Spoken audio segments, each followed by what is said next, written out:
to your whole congregation because I had heard her talk really enthusiastically in class about it. And she mentioned this congregation, and so we came to visit after looking at the website, and it seems so different. I mean, you don't know what a shock it was to hear that you could drink coffee in church. Like, that was like, I don't know if we could go here. For a church that reflected our values, but also where we could feel sort of safe and welcome and affirmed as a same-sex couple, because we hadn't had that in previous church communities we've been a part of.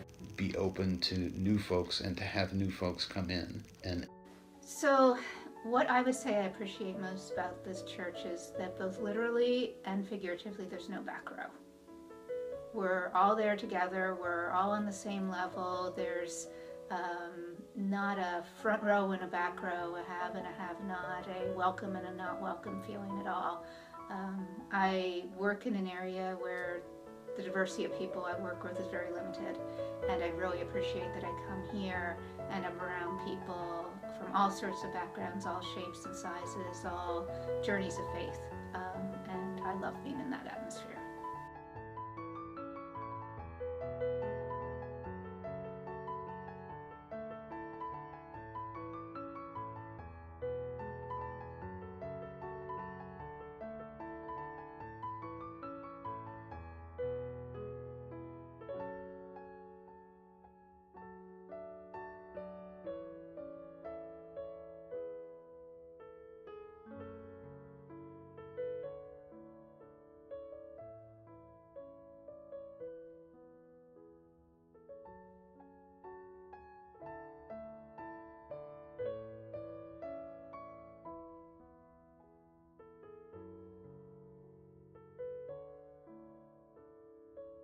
That I've been sort of the most drawn to is the anti-racism commitment. Identify and address and challenge racism, not just in the world around them, but also internally within themselves and within their community. one of the best examples of that is, Nellie. She got ordained as a deacon in the Episcopal Church, and it was difficult for the Episcopal Church to find her a place to serve. And, this congregation created an opportunity for her to serve. And we're better for having plugged her into the congregation and having had her bring her gifts here. And,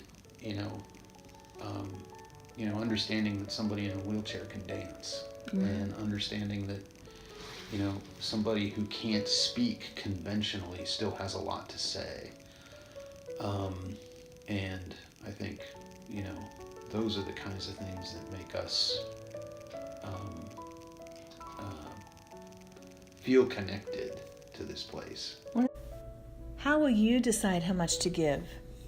Church Council set our pledge goal for $175,000, a 7% increase over last year's pledge giving.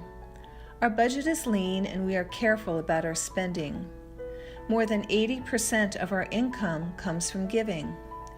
If you are new to pledging, a good way to decide how much to give is to think about how much money you earn, how much of that you could give away, and how much you spend on non-essentials, leisure, and entertainment.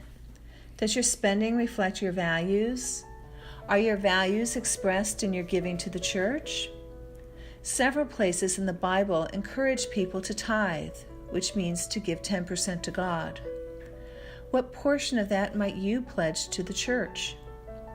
If you've been giving for a while, consider taking a step up. What percentage of your income do you give now? What would a 1 or 2% increase look like? When we all share in the giving, we all share in the gifts. I'm ever tempted to not be generous or think that I don't have enough to give, I can just look at his life and know that I'm abundantly blessed and God expects me to bless others. My father was born in 1926, went to work at the age of 5. Shiny shoes to earn his nickel to contribute to the family. And coming from that background, I still knew that my parents tithed. I saw Mom write a check every Sunday morning. It was given to me to put in the plate. They reminded me of the little piggy bank I had that was a loaf of bread. That whenever I had whatever money I got from doing chores, that I was trained so young to put something in that piggy bank that was a loaf of bread that was the communion offering in church. I remember getting the first job where I actually made enough money to do more than pay the rent, and my father saying, if you put that aside now, you'll never miss, and God will give you back in abundance. Kids grow up with a strong sense of values and a strong sense of, you know, justice.